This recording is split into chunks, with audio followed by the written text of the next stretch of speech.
নির্বাচন পিছিয়ে দিতে ষড়যন্ত্র হচ্ছে বলে অভিযোগ করেছেন বিএনপির স্থায়ী কমিটির সদস্য ডক্টর খন্দকার মোশাররফ হোসেন। আর ভোটের মাধ্যমে ক্ষমতা হস্তান্তরের পথে না গিয়ে অন্য উদ্দেশ্য থাকলে ভালো হবে না বলে হুঁশিয়ার করেছে আমির খসরু মাহমুদ চৌধুরী। যারা 52 ও 71-কে অস্বীকার করে তাদের সাথে কোনো আপোষ নয় বলেও মন্তব্য করেছেন বরকতুল্লাহ বুলু। রাজধানীতে আলাদা অনুষ্ঠানে এসব কথা বলেন নেতারা। শনিবার জাতীয় প্রেস ক্লাবে নিউ ইয়র্ক স্টেট বিএনপি যুক্তরাষ্ট্র শাখার উদ্যোগে আয়োজিত আলোচনা ও মতবিনিময় সভা। এতে অংশ নেন বিএনপির স্থায়ী কমিটির সদস্য ডক্টর খন্দকার মোশাররফ হোসেন। অভিযোগ করেন, নির্বাচন পিছিয়ে দিতে নানা ষড়যন্ত্র হচ্ছে। কাদের স্বার্থে পেছানোর অপচেষ্টা হচ্ছে প্রশ্ন করে তিনি বলেন, যত দ্রুত সম্ভব নির্বাচন দিতে হবে। এই নির্বাচনকে নিয়ে আজকে ষড়যন্ত্র হচ্ছে, এই নির্বাচনকে পিছানোর জন্য ষড়যন্ত্র হচ্ছে। কাদের স্বার্থে আমরা বলতে চাই না।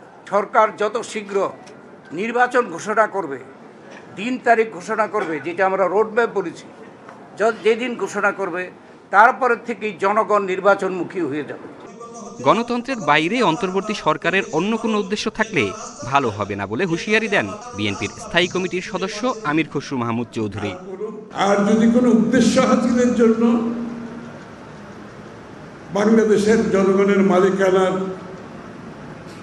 নির্বাচনের মাধ্যমে ক্ষমতা হস্তান্তর বিষয়ে যদি অন্য কোনো পরিকল্পনা থাকে গণতন্ত্রের বাইরে, সেটা বোধহয় ভালো হবে। শহীদ জিয়াউর রহমানের 89তম জন্মবার্ষিকী উপলক্ষে শোভাযাত্রায় বিএনপির ভাইস চেয়ারম্যান বরকতুল্লাহ বুলু বলেন, একটি পক্ষ মুক্তিযুদ্ধকে পেছনে রাখার ষড়যন্ত্র করছে।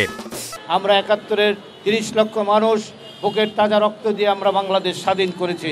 যারা 71-কে মাইনাস করতে চান, পাশ কাটিয়ে যেতে চান, তারা এই দেশের নাগরিক হতে পারে না, তারা এই দেশকে ভালোবাসে না। অতএব তাদের সাথে কোনো আপোষ নেই। জুলাই গণঅভ্যুত্থানের কারিগর শুধু শিক্ষার্থীরাই নয়, তাই উপদেষ্টাদের ভেবে কথা বলার আহ্বান জানান নেতারা। জাহিদুল ইসলাম, ইন্ডিপেন্ডেন্ট নিউজ, ঢাকা।